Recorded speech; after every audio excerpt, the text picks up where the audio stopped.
Olá pessoal! Hoje, em continuação ao vídeo passado, que falamos sobre computadores da década de 80, hoje falaremos dos PCs da década de 90, uma era revolucionária para as tecnologias empregadas nesses equipamentos. Preparem-se para explorar os avanços incríveis que moldaram o futuro da computação como conhecemos hoje. Vocês sabiam que em 1990 apenas cerca de 15% dos lares americanos tinham um computador pessoal? No entanto, até o final da década, esse número havia crescido para mais de 50%. Esse crescimento explosivo refletiu a transformação radical e acessível que os computadores pessoais sofreram durante os anos 90. Os principais computadores e fabricantes. A IBM continua a ser um player importante com seus modelos como o IBM PS2.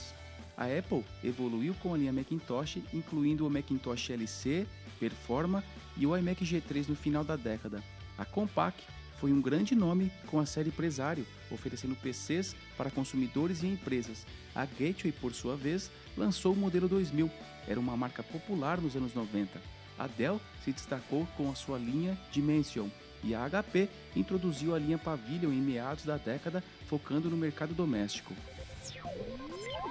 Os computadores dos anos 90 foram marcados por avanços significativos, tanto no hardware quanto no software.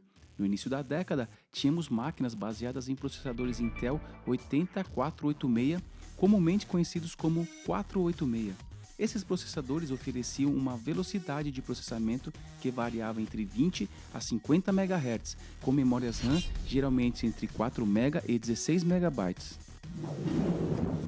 Com o lançamento do processador Intel Pentium em 1993, as velocidades de processamento deram um salto enorme. Chegaram a 60 a 66 MHz inicialmente e depois ultrapassando a marca de 100 MHz. A evolução não parou por aí. O Pentium 2 e Pentium 3 trouxeram ainda mais poder de processamento, atingindo velocidades de até 450 MHz até o final da década. Agora vamos falar sobre as características do hardware daquela época. As placas-mães dos anos 90 passaram por uma transformação significativa. No início da década, elas eram relativamente simples, com poucas portas de expansão.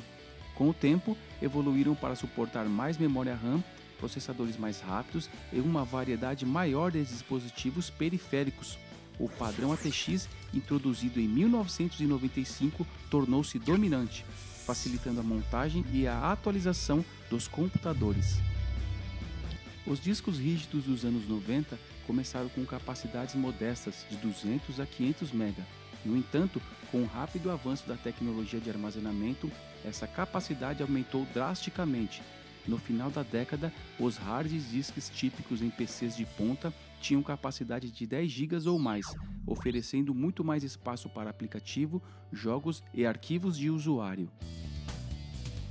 Em meados dos anos 90, os drives de CD-ROM eram comum, mas a grande revolução veio com a introdução dos drives de DVD em 1996. Os DVDs ofereciam uma capacidade de armazenamento muito maior, de até 4,7 GB, permitindo o armazenamento de vídeo de alta qualidade, jogos mais complexos e grande quantidade de dados em um único disco. Os monitores também viram grandes avanços durante os anos 90.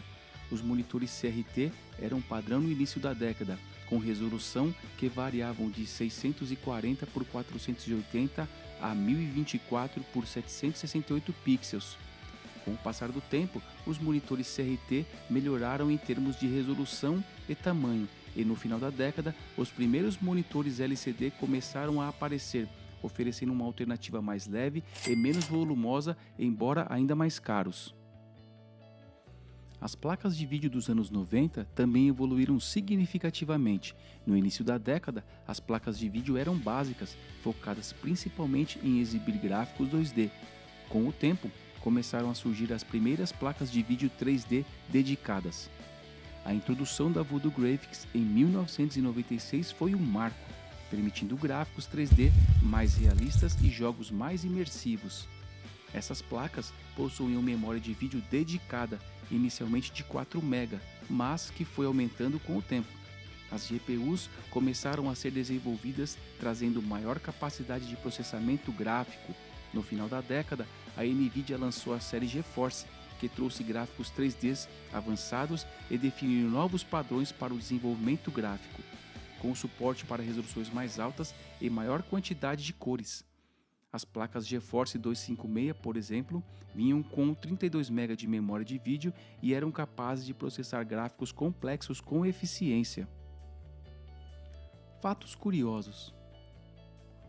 O vírus Melissa, que surgiu em 1999, foi um dos primeiros a se espalhar via e-mail. Sixdegrees.com, lançado em 1997, é considerado a primeira rede social moderna. Fundado em 1998, Google rapidamente se tornou o motor de busca mais utilizado no mundo. A campanha de lançamento do Windows 95 com a música Start Me Up dos Rolling Stones foi uma das maiores campanhas de marketing de tecnologia da década. Os monitores CRT dominaram a década, mas no final dos anos 90, os primeiros monitores LCD começaram a ganhar popularidade apesar de serem caros. Fato curioso sobre a diferença de performance dos PCs daquela época com os PCs atuais. Você sabia que um vídeo de 10 minutos em alta definição com cerca de 9 GB levaria mais de 10 horas para ser renderizado em um Pentium 3 de 450 MHz e 128 MB de memória RAM? Agora você pode renderizar em menos de 30 minutos em um PC moderno com 16 GB de memória RAM e uma placa de vídeo dedicada de última geração como uma NVIDIA GeForce RTX 3090. E aí, gostou dessa viagem no tempo? Não se esqueça de curtir, comentar e se inscrever no canal para mais conteúdos fascinantes sobre a história e a evolução da tecnologia.